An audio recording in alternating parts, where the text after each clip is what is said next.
Halo sobat semuanya, berjumpa lagi dengan channel Ilmuwan Top.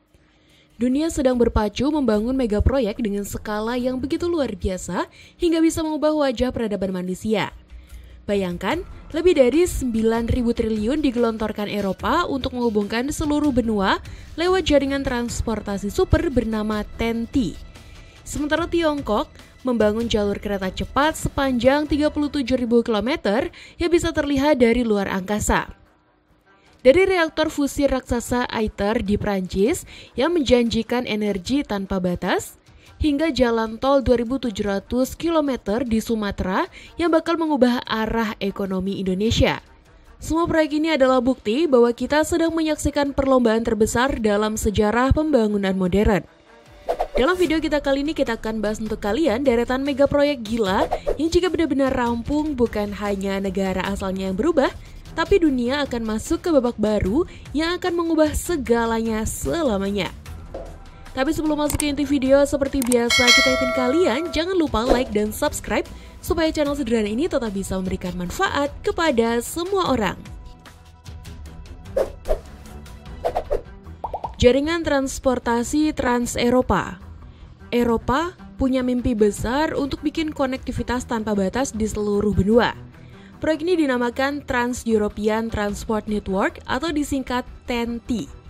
Biayanya nggak main-main, diperkirakan lebih dari 600 miliar dolar Amerika Serikat atau setara dengan 9.000 triliun. Bayangin aja, TEN-T adalah jaringan super infrastruktur yang nyambungin jalan raya, jalur kereta, pelabuhan laut, sampai bandara di seluruh Eropa. Total panjangnya lebih dari 136.000 km. Yang artinya, orang bisa berpergian dari Portugal ke Polandia atau dari Yunani ke Finlandia tanpa hambatan besar. Tujuannya untuk mempercepat mobilitas barang dan orang. Dengan sistem transportasi yang terintegrasi, waktu pengiriman logistik bisa dipotong drastis guys.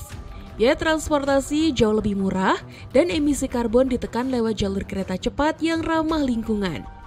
Jaringan ini dirancang supaya terhubung ke kota besar dan kawasan industri. Jadi, ekonomi Eropa makin solid karena perdagangan antar negara jadi lebih lancar. Targetnya jaringan inti selesai 2030, sementara jaringan penuh akan tuntas pada tahun 2050. Kalau berhasil, TEN-T bakalan jadi salah satu sistem transportasi terintegrasi terbesar yang pernah dibuat oleh manusia. Sydney Metro. Teman-teman, kota sebesar Sydney dengan lebih dari 5 juta penduduk ternyata baru punya sistem metro sejak tahun 2019 loh. Kaget kan? Padahal Greater Sydney itu luas banget, mencakup 658 pinggiran kota. Jadi nggak heran kalau pembangunan metro di sini jadi proyek yang super penting. Metro pertama yang sudah beroperasi sekarang punya panjang 36 km dengan 13 stasiun. Tapi ternyata itu masih jauh dari cukup. Makanya pemerintah negara bagian New South Wales gaspol untuk bikin perluasan besar-besaran. Nah, rute baru ini bakal nambah 15,5 km dengan 6 stasiun tambahan, yang salah satunya sampai ke Chatswood. Tujuannya bikin kereta yang bisa datang tiap 2 menit sekali biar orang nggak perlu nunggu lama, terutama pas jam sibuk. Proyek ini ditaksir menelan biaya sekitar 25 miliar dolar. Tapi hasilnya bakal ngubah wajah Sydney total, bikin kota ini lebih ramah lingkungan, lebih terhubung, dan pastinya lebih layak huni buat generasi mendatang.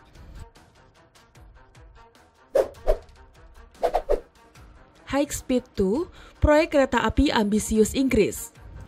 Kalau bicara soal proyek transportasi ambisius, Inggris punya satu mega proyek yang bikin dunia melirik. Setelah sukses membangun kereta cepat pertama yang menembus Channel Tunnel, mereka tidak berhenti sampai di situ guys. Pada tahun 2017, pemerintah resmi mengumumkan pembangunan High Speed 2 atau HS2. Rencana awalnya benar-benar gila. Jalurnya lebih dari 500 km dari London menuju Birmingham. Lalu bercabang lagi sampai ke Manchester dan Leeds. Tapi di balik semua itu muncul masalah besar, yaitu soal pendanaan. Dari perkiraan awal sekitar 47 miliar dolar atau hampir dari 705 triliun, biayanya membengkak hampir 2 kali lipat hingga mendekati 100 miliar dolar atau sekitar 1.500 triliun rupiah. Akhirnya pemerintah memutuskan untuk memangkas skala proyek ini. Fokusnya sekarang hanya pada rute London sampai ke Birmingham sepanjang 230 km. Meski lebih pendek, biayanya tetap fantastis guys. Sekitar 84 miliar dolar atau kurang lebih 1.260 triliun rupiah. Proyek ini memicu banyak kontroversi, mulai dari protes warga, penundaan sampai perdebatan politik. Walaupun begitu, jalur ini tetap dilanjutkan. Jika selesai, perjalanan ke London ke Birmingham bisa dipangkas jadi 2 kali lipat lebih cepat dibandingkan sekarang. Proyek kereta cepat Mumbai-Ahmedabad. Kalian udah tahu belum guys, kalau India punya salah satu proyek kereta ambisius yaitu Mumbai-Ahmedabad, yang jadi jalur kereta cepat pertama di India.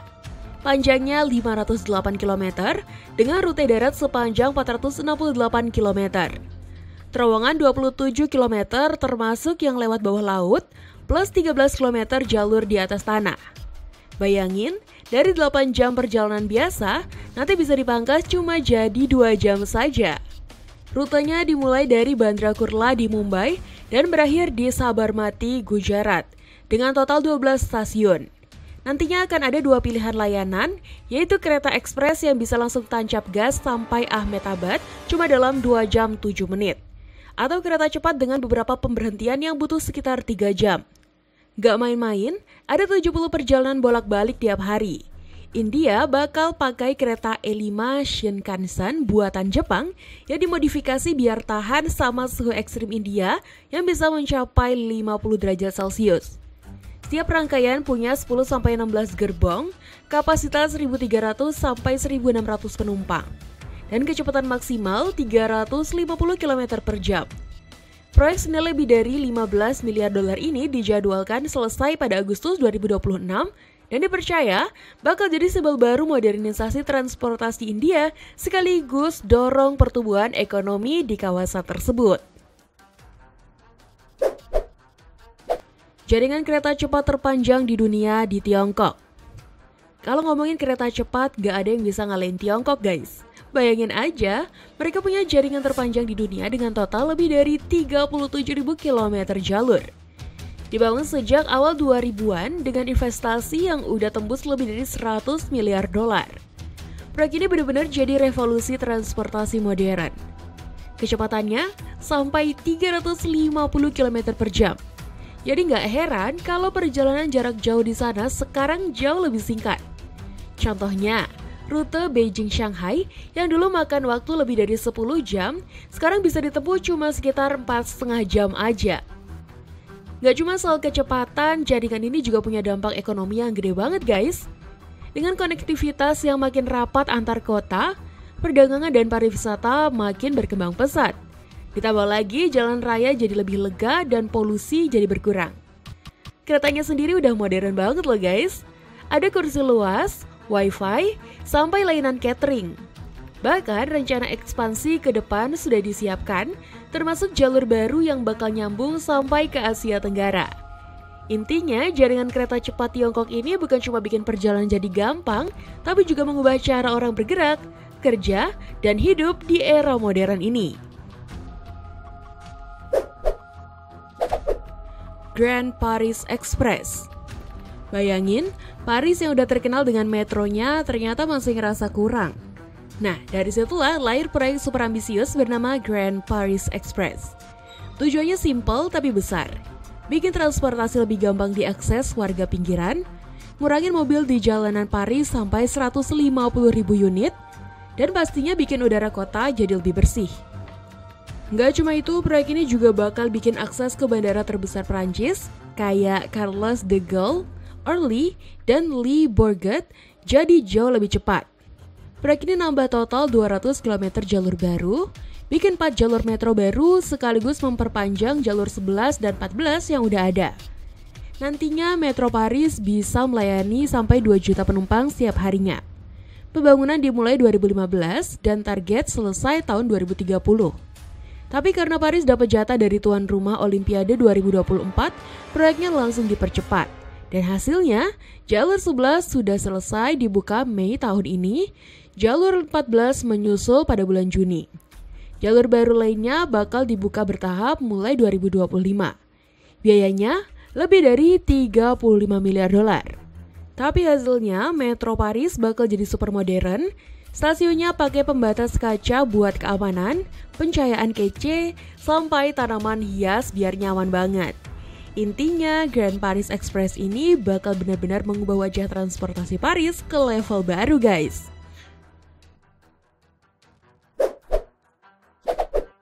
Proyek pengalihan air selatan ke utara di Tiongkok.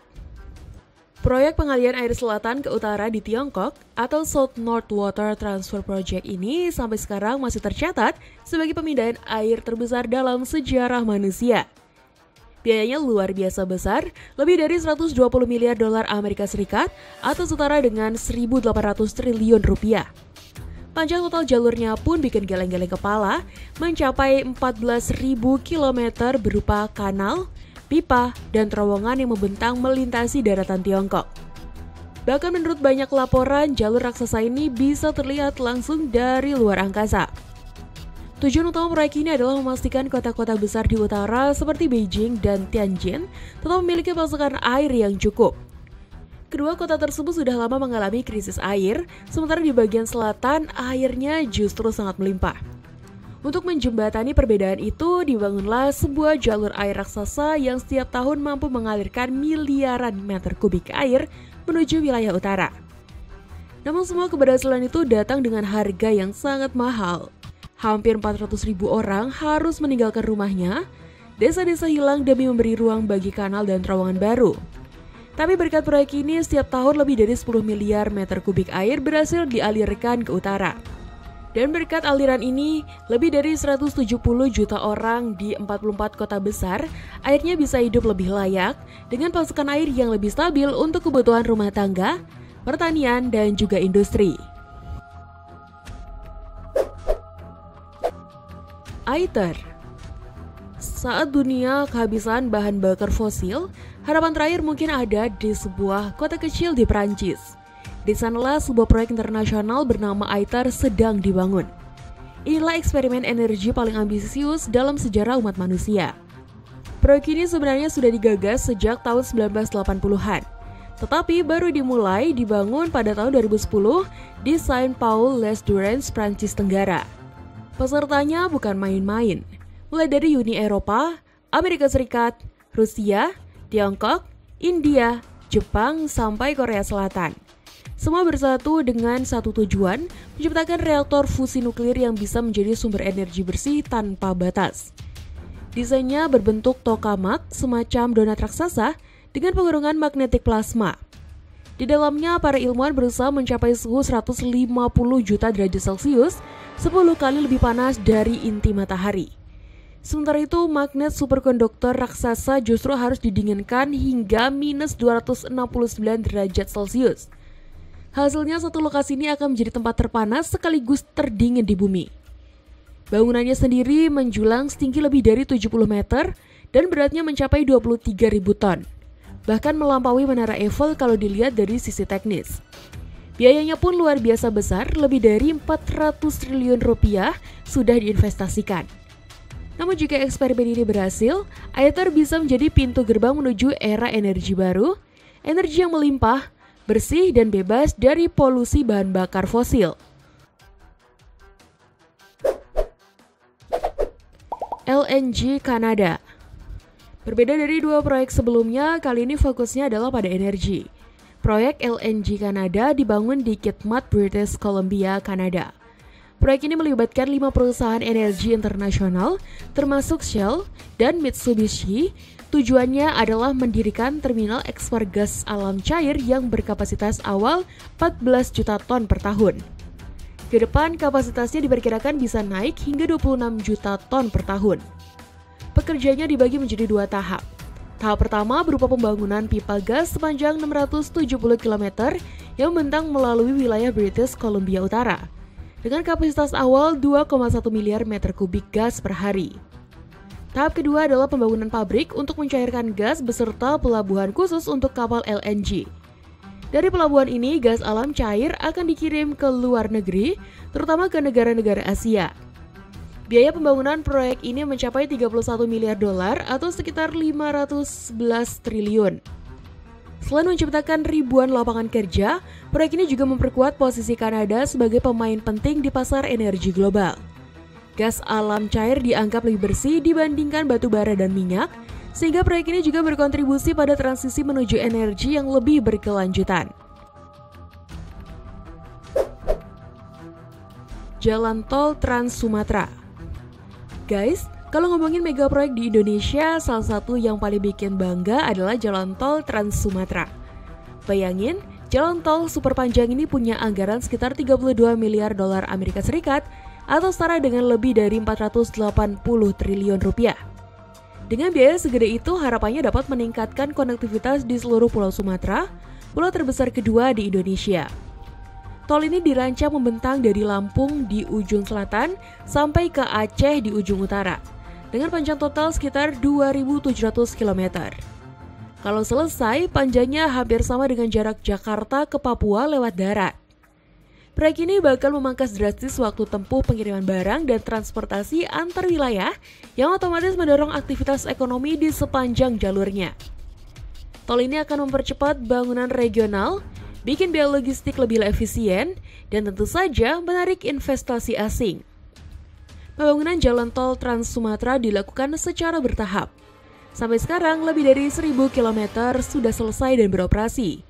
Sementara sisanya ditargetkan rampung pada 2025. Kalau semua jalur berfungsi penuh, ini bakal jadi jalan tol terpanjang di Indonesia dan benar-benar mengubah Sumatera jadi powerhouse ekonomi baru. Bendungan Tiga Ngarai. Kalau bicara proyek air raksasa, dunia hampir sepakat kalau Bendungan Tiga Ngarai di Tiongkok adalah yang paling spektakuler.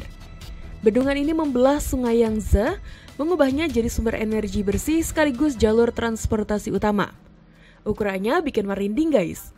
Panjangnya lebih dari 2.300 meter, tingginya 185 meter, dan bendungan ini menahan waduk raksasa sepanjang 600 km.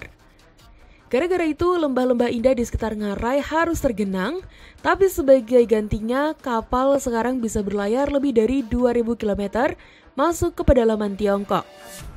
Untuk mengatasi tantangan transportasi, mereka membangun tangga air raksasa dengan 5 tingkat yang akan membantu kapal bisa naik turun melewati bendungan. Lebih gila lagi, ada ship lift terbesar di dunia yang mampu mengangkat kapal seberat 3.000 ton setinggi 113 meter hanya dalam waktu 30 menit. Inti dari bendungan ini adalah 32 turbin raksasa, masing-masing menghasilkan 700 MW listrik. Totalnya pada tahun 2020, bendungan ini mencatat produksi lebih dari 111 terawatt. Itu cukup untuk memberi daya pada seluruh Inggris selama 4 bulan penuh. Jembatan kereta api Bangabandhu. Sekarang kita geser sebentar ke Bangladesh. Di sana lagi dibangun proyek besar bernama Jembatan Kereta Api Bangabandhu dengan nilai investasi sekitar 1,7 miliar dolar Amerika Serikat atau setara dengan 25 triliun. Jembatan ini membentang 4,8 km melintasi Sungai Jamuna. Setelah selesai, jembatan ini bakal jadi jembatan kereta api terpanjang di Bangladesh. Bukan cuma panjang, tapi juga modern karena dirancang dengan sistem dual gauge yang bisa melayani berbagai jenis kereta. Dampaknya luar biasa. Kapasitas kereta barang dan penumpang bakal berlipat ganda. Waktu perjalanan makin singkat dan biaya transportasi bisa ditekan. Selain memperkuat perdagangan dalam negeri, jembatan ini juga meningkatkan konektivitas Bangladesh dengan India dan Nepal, yang otomatis bikin posisi Bangladesh makin penting dalam jaringan ekonomi Asia Selatan. Proyek ini dibiayai bareng oleh Bank Pembangunan Asia dan pemerintah Bangladesh dan ditargetkan selesai pada akhir 2025. Kalau sudah beroperasi, jembatan ini nggak cuma mempercepat kereta, tapi juga mempercepat pertumbuhan ekonomi seluruh kawasan. Metro Riyadh. Dan sekarang kita menuju ke Timur Tengah, Inilah Metro Riyadh, proyek transportasi publik perkotaan paling ambisius di Arab Saudi dengan nilai mencapai 23 miliar dolar Amerika Serikat atau sekitar 345 triliun rupiah. Setelah selesai, sistem metro ini akan menjadi yang terbesar di kawasan dengan 6 jalur sepanjang 176 km dan 85 stasiun. Semua jalurnya bakal dikendalikan komputer, tanpa masinis, dan terintegrasi dengan sistem bus Riyadh. Keretanya pun dirancang modern, pakai energi hijau, ada tiket pintar, bahkan ada kabin kelas emas buat perjalanan premium. Tujuannya jelas, sejalan dengan visi Saudi 2030, mengatasi kemacetan, mengurangi polusi, dan mengubah wajah mobilitas perkotaan. Saat ini lebih dari 90% perjalanan di Riyadh masih pakai kendaraan pribadi. Jadi metro ini diharapkan bisa mengubah kebiasaan masyarakat dan bikin kota jauh lebih ramah lingkungan. Ditargetkan selesai pada 2025, Metro Riyadh bukan cuma akan mempercepat perjalanan, tetapi juga jadi pendorong ekonomi dan pariwisata utama. Kota ini akan naik level dari lautan mobil dan macet menjadi pusat modern mobilitas perkotaan di Timur Tengah. Pelabuhan Besar Al-Faw. Sekarang kita beralih ke Irak. Di sepanjang pesisir Teluk Persia, negara ini sedang membangun mega proyek bernama Pelabuhan Besar Al-Faw. Nilai investasinya sekitar 5 miliar dolar Amerika Serikat atau 75 triliun rupiah. Kalau sudah selesai, pelabuhan ini bisa menangani 100 juta ton kargo per tahun, menjadikannya salah satu yang terbesar di Timur Tengah. Fitur andalannya luar biasa. Ada pemecah ombak sepanjang 14,5 km yang sekarang jadi rekor dunia sebagai yang terpanjang. Pelabuhan ini juga dirancang untuk menampung kapal-kapal kargo raksasa kelas dunia. Strateginya jelas, Irak ingin bersaing dengan raksasa regional seperti pelabuhan Jebel Ali di Dubai, sekaligus mengurangi ketergantungan pada pelabuhan negara lain. Proyek ini juga jadi bagian dari rencana besar koridor transportasi Irak-Eropa, sebuah jalur perdagangan alternatif untuk menghindari padatnya terusan Suez. Dengan integrasi ke jaringan kereta api Irak, pelabuhan ini diharapkan bisa menarik investasi asing, meningkatkan ekonomi, dan menjadikan Irak sebagai pemain logistik utama di panggung global. Fase pertama ditargetkan selesai pada tahun 2025, dan itu bakal jadi langkah penting dalam transformasi ekonomi Irak. Pulau Sura. Ada satu pulau berbentuk alami seperti lumba-lumba yang disulap jadi destinasi wisata mewah kelas dunia. Namanya Pulau Sura, bagian utama dari proyek Laut Merah. Nilai investasinya sekitar 3,7 miliar dolar Amerika Serikat atau kira-kira 55 triliun rupiah. Pulau ini akan menampilkan 11 resort super mewah, marina eksklusif, distrik hiburan, sampai pusat kesehatan berkelas dunia. Lokasinya pun strategis, dekat dengan Bandara Internasional Laut Merah, sehingga bakal jadi pintu gerbang utama pariwisata global. Yang menarik, proyek ini mengusung konsep 100% energi terbarukan. Semua listriknya berasal dari pembangkit surya dan turbin angin, air bersih dari desalinasi canggih, dan ekosistem laut dilindungi agar terumbu karang tetap lestari. Jadi bukan cuma soal kemewahan, tapi juga pariwisata berkelanjutan. Rencananya Pulau Sura akan selesai pada tahun 2025 dan siap menyaingi destinasi kelas dunia seperti Maladewa atau Dubai. Bedanya, Sura ingin menunjukkan kalau kemewahan modern bisa tetap sejalan dengan tanggung jawab lingkungan. Sumber Spalasi Eropa atau ISS. Di kota Lund, Swedia, sedang dibangun sebuah fasilitas riset yang nilainya mencapai 1,9 miliar dolar Amerika Serikat atau sekitar 28 triliun rupiah. Namanya European Spallation Source atau ISS. Dan kalau rampung, ini bakal jadi pusat penelitian neutron paling canggih di dunia. ISS adalah kolaborasi dari 13 negara Eropa yang menggabungkan akselerator partikel mutakhir untuk menghasilkan berkas neutron berintegrasi tinggi. Dengan teknologi ini, ilmuwan bisa mempelajari material pada skala atom dengan detail yang belum pernah ada sebelumnya. Dampaknya luas sekali guys. Dari pengembangan obat-obatan baru, riset energi bersih, sampai nanoteknologi. Bahkan ISS juga diproyeksikan membantu penelitian iklim, misalnya lewat penyimpanan energi yang lebih efisien dan teknologi penangkapan karbon. Memang ada beberapa penundaan pembangunan akibat masalah pendanaan dan logistik. Tapi target uji coba awal tetap ditetapkan pada 2025. Kalau berhasil, ISS bakal jadi magnet ilmuwan top dunia sekaligus memperkuat kepemimpinan Eropa di bidang sains neutron. Bisa dibilang, fasilitas ini adalah salah satu harapan besar manusia untuk menjawab masalah teknologi dan lingkungan di masa depan. Bandara Internasional Navi Mumbai. Sekarang kita pindah ke India. Kota Mumbai yang selama ini bergantung pada satu bandara padat, sedang bersiap punya bandara internasional baru. Namanya Navi Mumbai International Airport dengan anggaran sekitar 2 miliar dolar Amerika Serikat atau kira-kira 30 triliun rupiah. Lokasinya ada di selatan Mumbai dan bandara ini diharapkan bisa menampung 25 juta penumpang per tahun saat dibuka pada 2025. Kapasitasnya akan terus ditambah, bahkan bisa mencapai 90 juta penumpang pada 2032. Desainnya modern dan ramah lingkungan. Ada sistem manajemen lalu lintas udara terbaru, konektivitas multimoda ke metro, jalan raya, dan kereta api, plus infrastruktur hijau yang bikin bandara ini digadang-gadang jadi bandara nol emisi pertama di India. Panel surya, penampungan air hujan, dan teknik bangunan hijau semuanya akan jadi standar di sini.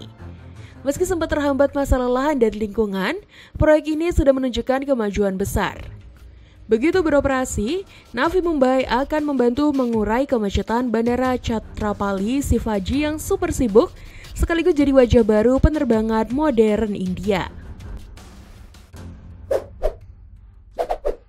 Jaringan kereta api Bahrain. Dari India kita bergeser ke Teluk Persia.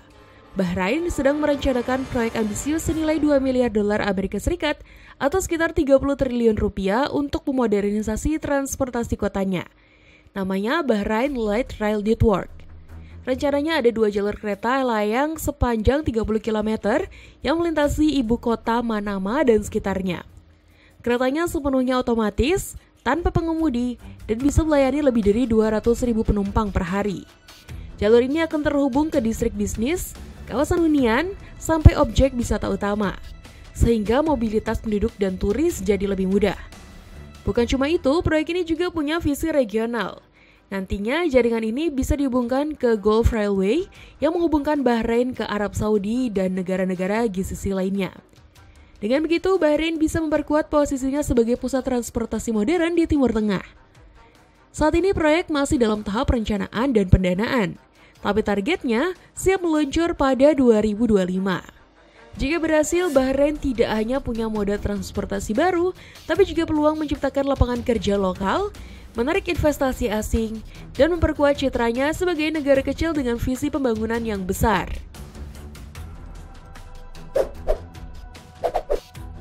Proyek Amala. Arab Saudi juga lagi tancap gas membangun pariwisata mewah kelas dunia. Salah satunya adalah proyek Amala yang sering disebut sebagai Permata Laut Merah. Nilainya sekitar 5 miliar dolar Amerika Serikat atau lebih dari 75 triliun rupiah. Amala berfokus pada pariwisata kesehatan dan pengalaman holistik untuk wisatawan berpenghasilan tinggi. Di dalamnya bakal ada 6 resort ultra mewah, pusat kesehatan modern, retret meditasi, sampai spa kelas dunia. Yang bikin menarik, Amala punya komitmen penuh pada berkelanjutan. Energi bakal 100% berasal dari surya dan angin, ada kebijakan pengelolaan tanpa sampah berlebih, dan desain ramah lingkungan supaya tidak merusak ekosistem Laut Merah. Proyek ini diperkirakan mulai beroperasi sebagian pada 2025, meski tantangan pendanaan dan logistik sempat menghambat. Kalau nanti selesai sepenuhnya, Amala bahkan menciptakan ribuan lapangan kerja, menambah PDB Arab Saudi, dan menempatkan Laut Merah di jajaran destinasi wisata mewah internasional sejajar dengan Maladewa dan Dubai. Taman Surya Kavda. India lagi-lagi bikin gebrakan besar dalam energi terbarukan. Di negara bagian Gujarat, dekat perbatasan Pakistan, mereka sedang membangun Taman Surya Kavda yang digadang-gadang bakal jadi taman energi hibrida terbesar di dunia. Nilainya sekitar 2 miliar dolar Amerika Serikat atau kira-kira 30 triliun rupiah. Luasnya mencapai 726 km persegi, hampir sebesar negara Singapura. Bayangin, sebuah hamparan raksasa panel surya dan turbin angin yang saking luasnya bisa kelihatan dari luar angkasa. Proyek ini punya target menghasilkan 30 gigawatt energi dari gabungan tenaga surya dan angin. Jumlah segitu cukup untuk menyalakan 18 juta rumah. Dengan kapasitas segede itu, KAFDA akan membantu India mengejar target ambisius. 50% kebutuhan energi berasal dari energi terbarukan pada tahun 2030.